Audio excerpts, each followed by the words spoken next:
What will you say about the boycotting of the Igbo race from the nationwide protests?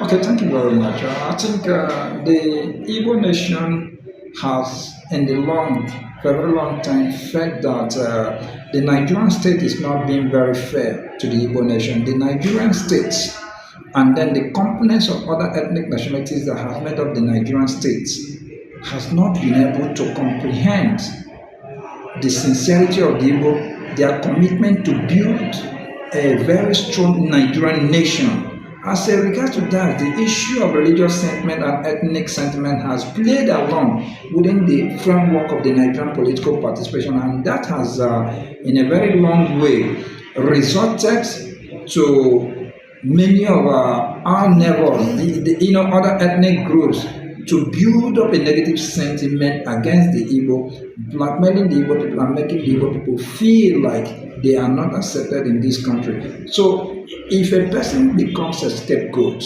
most of the time you think the person is now going to learn and do whatever he or she is going to do to get properly integrated in a system. So these are issues, and that is why the Igbo nation felt that within this period there is no need for them to actively participate in the ongoing nationwide hunger protest or EndBadGovernance protest, and that is exactly the position of the Igbo. But let's see how it's going to play out. Can see it as a sabotage and in connection to the Igbo Must Go campaign in the West?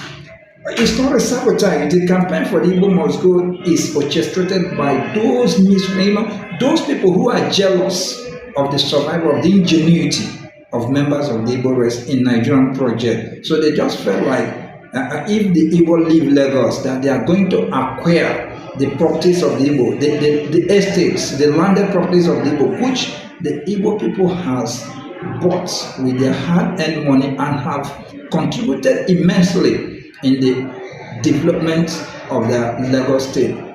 It is not going to sabotage the Igbo. The Igbo has taken a precautionary measure in order to reposition themselves within the polity of the Nigerian state as it is now, and then looking at the 2027 general election.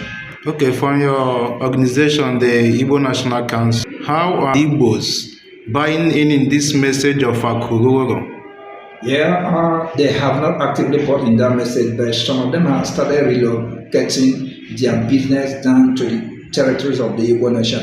But we also think that there's a whole lot of sabotage within the Igbo nation, states, because many of the governors here are not really friendly with that kind of a project, and many of those who have attempted to relocate or who have relocated their economic investment here is also as a result of the hostile, environment in Lagos and many of the non-Igbo territorial areas in Nigeria. So as time goes on, I think it's going to help the Igbo to be able to understand themselves and now forge a common front to develop themselves economically, and then also to harmonize their political differences in order to build a very viable nation.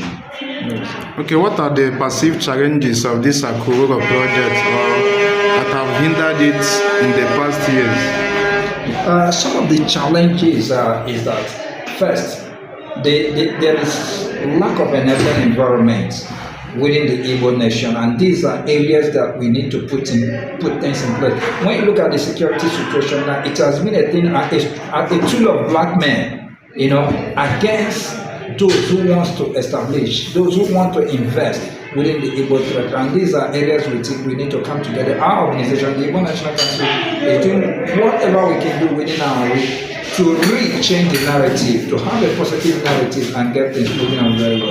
I think we are equal to the task, and we are going to work actively towards that goal.